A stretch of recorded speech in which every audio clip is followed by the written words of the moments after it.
Hello दोस्तों, welcome back. तो I think it would be the last lecture of the chapter. Electrostatic का ये last lecture होना चाहिए। ठीक है, इसमें हम लोग बात करने वाले थे एनर्जी ऑफ द सिस्टम। ठीक है, तो total electrostatic energy of a system of charges, total electrostatic energy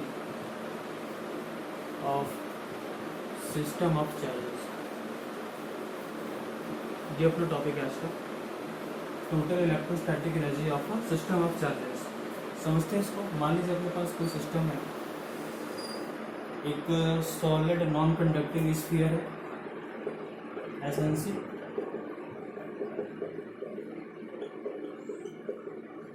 इसका रेडियस मान लीजिए r1 है, इसके ऊपर चार्ज q1 है। ठीक है, और यहाँ से इसके सेंटर से r डिस्टेंस पे, इसके सेंटर से r डिस्टेंस पे एक दूसरा स्फीयर रखा हुआ है। इसका रेडियस मान लीजिए r2 है, ये भी सॉलिड नॉन कंडक्टिंग स्फीयर है। ठीक है, और इसमें चार्ज q2 है। दोनों के बीच का डिस्टेंस r है। पूछ रहा है एनर्जी कितना होगा। तो अपने को पता है सॉलिड नॉन कंडक्टिंग स्फीयर होता है, तो एनर्जी u की वैल्यू कितनी होती है? 3/5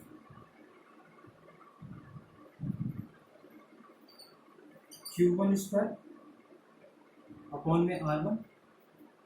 ठीक है, शायद यही होता है। इसका कितना हो जाएगा? इसका एनर्जी हो जाएगा 3/5 q2 स्क्वायर अपॉन में r2। ठीक है, और इन दोनों की वजह से इंटरेक्शन एनर्जी जो होगा, इंटरेक्शन यू इंटरेक्शन, उसकी वैल्यू कितनी हो जाएगी? इंटरेक्शन यू इंटरेक्शन वैल्यू कितनी हो जाएगी बताइए? इंटरेक्शन एनर्जी क्यू छूट रहा है यहाँ पे, सॉरी के छूट रहा है। ठीक है, इसका कितना होगा? के q1 इंटू में q2 अपॉन में r। तो total energy of the system जो होगा, u टोटल जो होगा, that will be equals to कितना बताइए? 3/5 के कॉमन ले लेंगे। चलिए हम ले लेते हैं के q1 square by r1 plus q2 square by r2 plus के q1 q2 अपॉन में r। ये टोटल एनर्जी हो जाएगी। That's it, simple. एसएनसी के केस में, this is for SNC. SNC के केस में टोटल एनर्जी जो होगा, इस टाइप का सिस्टम रखा हुआ है, तो टोटल एनर्जी जो होगी वो उतनी होगी। ठीक है, अब बात करते हैं अपन सेल की। इसको नोट करिए, सेल की बात करते हैं। देखिए सिस्टम सेल है, कॉन्सेंट्रिक सेल बोलते हैं इसको, जिसका सेंटर एक ही, दोनों ही सेल का सेंटर ये है, तो कॉन्सेंट्रिक सेल। ठीक है, ऐसे केस में एनर्जी कितना होगा? तो सबसे पहले बात करेंगे हम, अगर टोटल एनर्जी की बात करें तो उसका फॉर्मूला होगा self energy of inner cell plus self energy of outer cell plus interaction energy.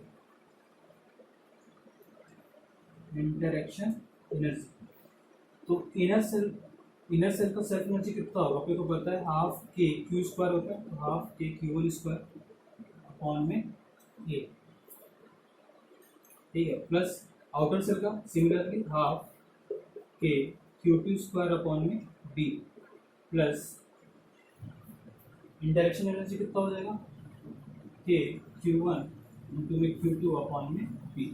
तो this is the value of total energy in this case. इस केस में टोटल एनर्जी जो होगी उसकी वैल्यू इतनी है। ठीक है, नोट करिए। देखिए क्वेश्चन, मान लीजिए एक सेल है, ये है H N C, hollow non conducting cell. ठीक है, जिसका रेडियस r है, इस पे चार्ज q है।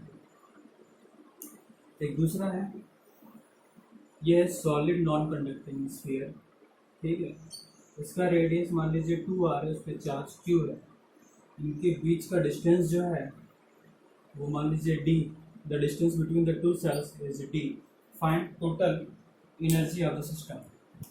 तो u टोटल की वैल्यू क्या होगी, self energy of this plus self energy of this plus interaction energy of both. तो हॉलो नॉन कंडक्टिंग है तो इसका एनर्जी कितना हो जाएगा, half K Q square upon में आर, प्लस इसका कितना हो जाएगा, इसका हो जाएगा नॉन कंडक्टिंग है, सॉलिड नॉन कंडक्टिंग है, तो 3/5 इंटू में के क्यू स्क्वायर अपॉन में 2r, प्लस इंटरेक्शन एनर्जी कितना हो जाएगा, के Q1 इंटू Q2 अपॉन में r। तो ये हो जाएगी टोटल एनर्जी। सॉल्व कर सकते हैं आप लोग, ठीक है। तो कोई कॉम्बिनेशन होगा जैसे HNC SNC या फिर SNC SNC हो जाए या फिर HNC HNC हो जाए, कोई भी कंडीशन होगा, किसी भी टाइप का क्वेश्चन होगा तो कॉन्सेप्ट आपका यही सिंपल फंडा होगा, आप इसको सॉल्व कर सकते हैं, ठीक है। नोट करिए, अब स्टार्ट करते हैं अपन कंडक्टिंग प्लेट्स। देखिए प्लेट्स है, एक कंडक्टिंग नॉन कंडक्टिंग प्लेट रखा हुआ है, उस पर चार्ज हम लोगों ने इम्बेड किया हुआ है इस साइड, ठीक है। तो इलेक्ट्रिक फील्ड जो होगा वो इधर ही जाएगा, और इलेक्ट्रिक फील्ड की वैल्यू कितनी हो जाएगी, सिग्मा अपॉन में 2 एप्सिलॉन नॉट, इलेक्ट्रिक फील्ड की वैल्यू, ठीक है। अगर हम बात करें सिग्मा की, तो सिग्मा की वैल्यू क्या होती है, चार्ज डेंसिटी तो है, तो चार्ज अपॉन में ए, मान लीजिए सरफेस एरिया इसका ए, तो ये हो जाएगा कितना, Q अपॉन में 2a एप्सिलॉन नॉट, ये हो जाएगी आपकी इलेक्ट्रिक फील्ड की वैल्यू, ठीक है। अगर आपका प्लेट कैसा है, नॉन कंडक्टिंग है। अगर कंडक्टिंग प्लेट होता,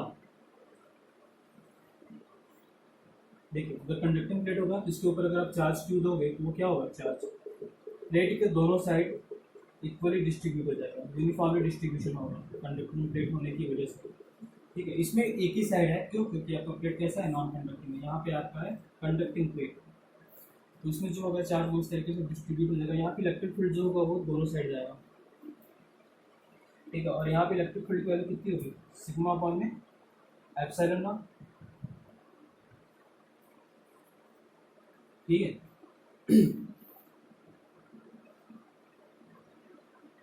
सिग्मा की वैल्यू कितनी हो जाएगी, यहाँ पे देखिए सिग्मा की वैल्यू कितनी हो जाएगी, Q will be equals to, sorry sigma will be equals to Q upon में 2a, क्योंकि एरिया ए इधर भी है, एरिया ए इधर भी है, तो टोटल एरिया कितना हो जाएगा, 2a हो जाएगा। तो यहाँ पे अगर आप देखेंगे electric field will be Q upon में 2a एप्सिलॉन नॉट। चेक करिए इलेक्ट्रिक फील्ड की वैल्यू, चाहे नॉन कंडक्टिंग प्लेट है चाहे कंडक्टिंग प्लेट हो, इलेक्ट्रिक फील्ड की वैल्यू जो होगी वो सेम आएगी, ठीक। अब देखते हैं कि अगर यहाँ पे ये दोनों इंडिपेंडेंट है, अगर यहाँ पे हम लोग बात करें कि सिस्टम ऑफ प्लेट रख दिया जाए तो क्या होगा, ठीक है। देखते हैं, इसको मिटाते हैं, नोट करिए, फिर आगे देखते हैं। देखिए दो कंडक्टिंग प्लेट्स है, ठीक है, plate A and plate B. Plate A के ऊपर चार्ज Q1 है और प्लेट बी के ऊपर चार्ज Q2 है। मान लीजिए कि यहाँ पे चार्ज जो है वो Q1 है, यहाँ पे चार्ज जो आएगा वो Q2 है, इस साइड Q1 इस साइड Q2, इसके इस साइड Q3 और इस साइड Q4। मान लीजिए इस टाइप का चार्ज आता है अपना। तो अपने को पता है electric field on A should be equal to 0 due to this charge deposition. Net field on A और B should be equal to what, 0। तो हम लोग बोलते हैं ए पे चार्ज इलेक्ट्रिक फील्ड की वैल्यू क्या होनी चाहिए, 0 होनी चाहिए। तो Q1 की वजह से इलेक्ट्रिक फील्ड होगा वो इस डायरेक्शन में होगा, Q2 की वजह से इस डायरेक्शन में, Q3 की वजह से इस डायरेक्शन में, Q4 की वजह से इस डायरेक्शन में। मतलब summation of all electric field should be equals to 0। तो देखिए क्या लिखेंगे हम, सिग्मा को हम लोग यहाँ पे क्या लिख सकते हैं, sigma will be equals to Q upon में ए, Q1 अपॉन में ए। तो ये हो जाएगा Q1 अपॉन में 2a epsilon not is equals to Q2 upon में 2a epsilon not plus Q3। इधर का electric field should be equals to इधर का इलेक्ट्रिक फील्ड। तो इधर का एक साइड लिखते हैं लेफ्ट हैंड साइड और राइट हैंड साइड में राइट हैंड साइड पे लिखते हैं। तो 2a अपॉन में एप्सिलॉन प्लस Q4 अपॉन में 2a एप्सिलॉन। ठीक है, ये देखिए कैंसिल आउट हो जाएगा, यहाँ से मिल जाएगा Q1 is equals to Q2 plus Q3 plus Q4। और क्या मिल जाएगा यहाँ पे देखिए Q1 plus Q2 is equals to, sorry हाँ लिख सकते हैं, Q1 will be equals to Q1 plus Q2 and यहीं पे लिख देता हूँ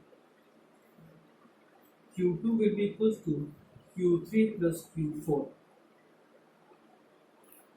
ठीक है, तो देखिए कितने क्वेश्चन मिले अपने को, 1 2 एंड 3। इन्हीं सभी क्वेश्चंस को यूज करते हुए अपने को Q1 Q2 Q3 और Q4 की वैल्यू फाइंड करनी है। कर सकते हैं क्या, थोड़ा सोचिए कैसे करना है। आइए क्वेश्चंस लिखते हैं अच्छे से।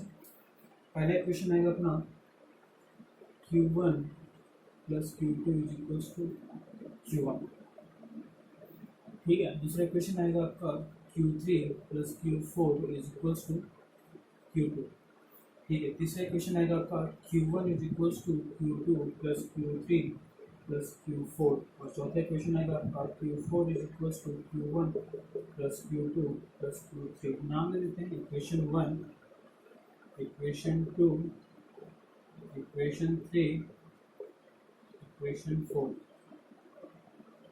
ठीक है, अगर हम लोग इक्वेशन 4 माइनस इक्वेशन 1 करते हैं तो equation 4 minus equation 1, sorry equation 1 4 minus equation 3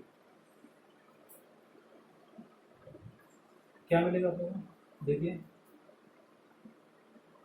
Q4 minus Q1 is equals to Q1 plus Q2 plus Q3 minus Q2 plus Q3 plus Q4।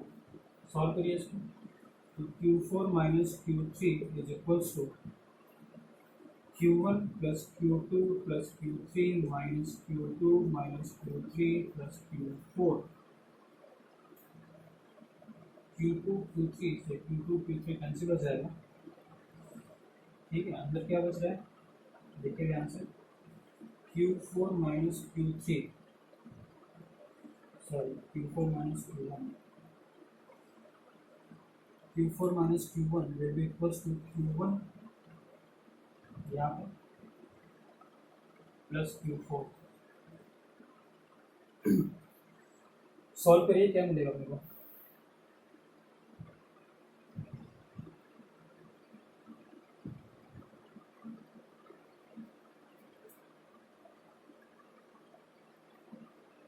एक सेकंड।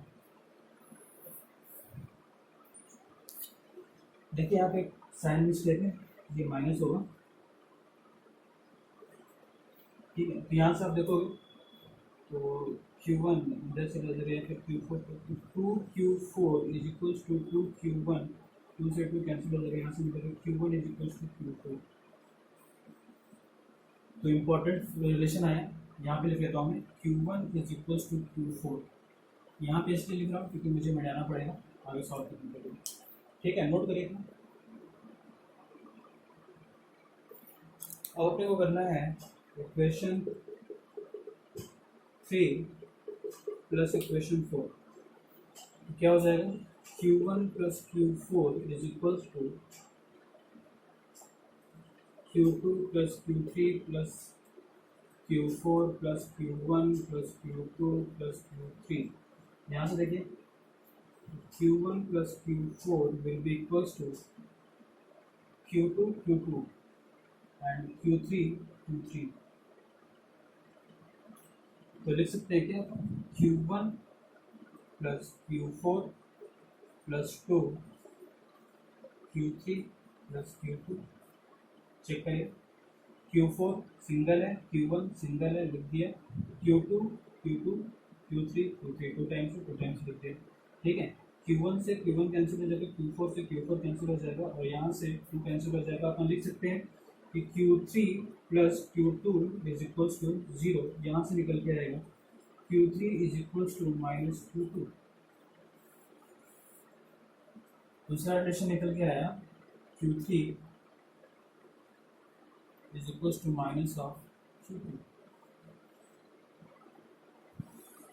ठीक है, नोट करिए, आगे देखते हैं। नेक्स्ट है इक्वेशन 1 प्लस इक्वेशन 2। देखिए Q1 plus Q2 plus Q3 plus Q4 is equals to Q1 plus Q2।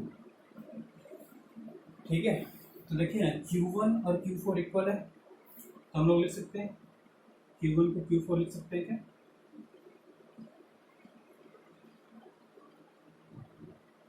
लिखते हैं, तो 2Q1 is equals to Q2 plus Q3 is equals to Q1 plus Q2। Sorry, यहाँ पे plus होगा 2Q1 है ना, ये Q4 word equals to Q1, तो 2Q1 plus Q2 plus Q3 equals to Q1 plus Q2। यहाँ से कुछ और मिलेगा क्या?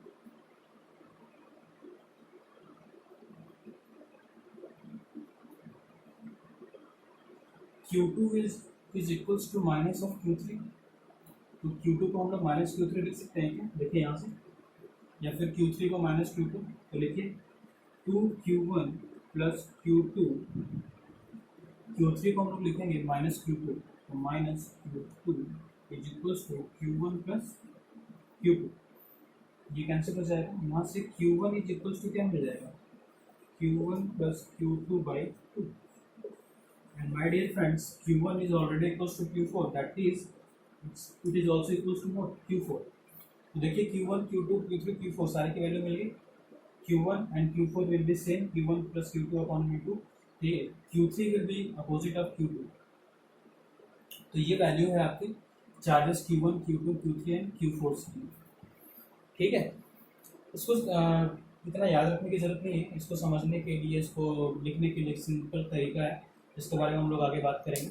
ये जनरल मेथड है इसको सॉल्व करने का। ठीक है, इतना लंबी बंदी करने की जरूरत नहीं है, इसको नोट करिए, फिर आगे हम बात करते हैं।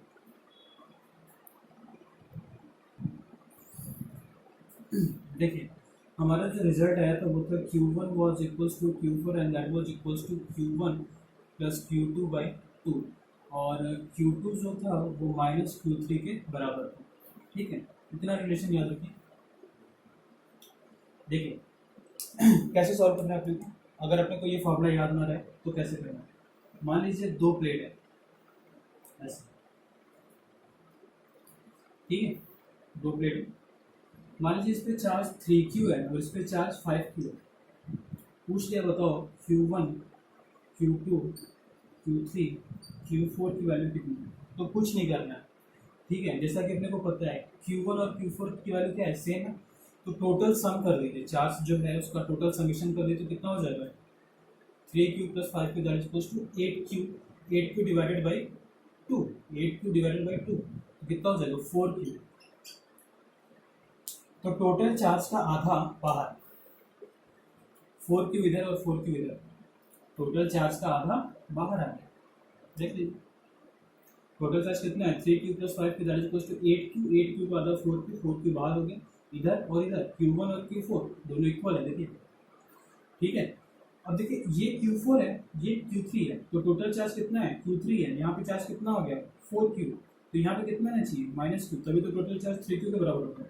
तो Q2 की वैल्यू कितनी हो गई -Q, तो अपने को पता है कि अगर ये -Q है तो इधर क्या होना चाहिए +Q, क्योंकि Q2 is equal to minus of Q3। तो देखिए ये हो गया +Q, अब देखिए +Q plus 4Q equals to 5Q, मतलब हमने जो सोचा, जो समझा, जो सीखा वो क्या है, बिल्कुल सही है। कहने का मतलब ये है कि जो प्लेट होगा, प्लेट के ऊपर जो टोटल चार्ज होगा उसका समीशन करिए, और समीशन करके बाई 2 कर दीजिए, जो वैल्यू आएगी वो बाहर लिख दीजिए दोनों तरफ। ठीक है, उसके बाद जो बाहर आया उसको सम करके देखिए कि वो जो टोटल वाला चार्ज उसके बराबर आ रहा है कि नहीं, जितना भी आ रहा है उसको प्लस माइनस करके आप इसके इक्वल करिए। जैसे यहाँ पे 4Q आया, टोटल चार्ज कितना था 3Q था, तो मैंने 4Q माइनस Q कर दिया तो कितना हो गया 3Q, यहाँ पे अपने आप Q आ गया, और Q प्लस 4Q कितना हो गया 5Q, मतलब जो हमने सोचा था वो सही है। जैसे मान लीजिए दूसरा एग्जाम्पल देखते हैं, इस पर -3Q चार्ज है और इस पर मान लीजिए चार्ज है आपका 7Q। ठीक है, तो क्या करना है अपने को टोटल सम करना है, तो -3 + 7 कितना हो गया 4, ठीक है, 4 का डिवाइडेड बाई 2 कितना हो गया, 2q बाहर हो गया इधर, और इधर कितना है -3q है, तो इधर कितना आना चाहिए -5q। देखिए ना, -5q प्लस 2q कितना हो जाएगा -3q, ये -5q है तो ये क्या होगा +5q, +5q ये है और 7q ये है, तो इधर कितना आना चाहिए 2q। देखिए बाहर क्या आना चाहिए, टोटल चार्ज डिवाइडेड बाई 2 अपने आप आ रहा है। तो कैसे भी देख लीजिए आप लोग, वैल्यू सेम रहेगी। तो this is the trick how to find the charge on the plate. ठीक है, जैसे मान लीजिए 2 की जगह 3 प्लेट्स हो जाए,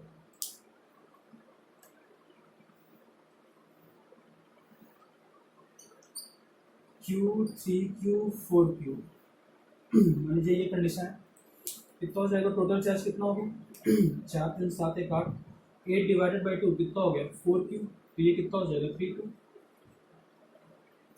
तो ये कितना हो जाएगा -3Q, तो ये कितना हो जाएगा 0, सॉरी 0 कहाँ, ये -3Q है, ये 3Q है, तो ये हो जाएगा 6Q, ये 6Q होगा, तो ये कितना होगा -6Q। ओहो, एक सेकंड,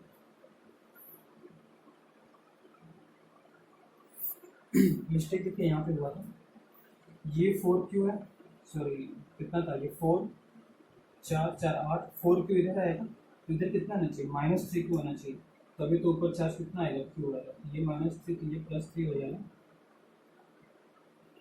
ये -3 तो ये +3, इधर क्या हो जाएगा 0 हो जाएगा, और ये क्या है 4Q, तो इधर 4Q बाहर आना ही चाहिए, तो 4Q + 0 that equals to 4Q। आ रही बात समझ में, कैलकुलेशन अगर ठीक रखिएगा तो कहीं मिस्टेक नहीं होगी, जल्दबाजी नहीं करने मेरी तरफ। ठीक है, समेशन ऑफ चार्ज देखिए 4Q -3Q Q, CQ + 0 CQ, 0 + 4Q 4Q। ठीक है, तो इस तरीके से हम लोग कितने भी नंबर ऑफ प्लेट्स लगाकर इस तरीके से charge on each plate find कर सकते हैं। इसमें कोई बहुत बड़ा बहुत टॉप चीज़ नहीं है, सिंपल चीज़ें हैं, ठीक है, आसानी से समझ में आ सकती है। तो this is all about the electrostatic. Electrostatic chapter आपका यहाँ पे कंप्लीट होता है। ठीक है, अच्छे से पढ़िएगा, बहुत बेसिक है आपके 12th चैप्टर का, क्लास 12 का जो फर्स्ट सिलेबस है उसमें बहुत इंपॉर्टेंट और बहुत ही बेसिक है, इसको अच्छे से याद रखिएगा, चीज़ों को समझिएगा अच्छे से, लेक्चर को बार बार रिवाइज करके देखिएगा, अगर आपको कहीं पे कोई डाउट होगा तो पूछिएगा। ठीक है, नेक्स्ट लेक्चर हम लोग स्टार्ट करेंगे करंट इलेक्ट्रिसिटी में। ठीक है, कल परसों में स्टार्ट करते हैं current electricity. Till then take care, have a good day, thank you.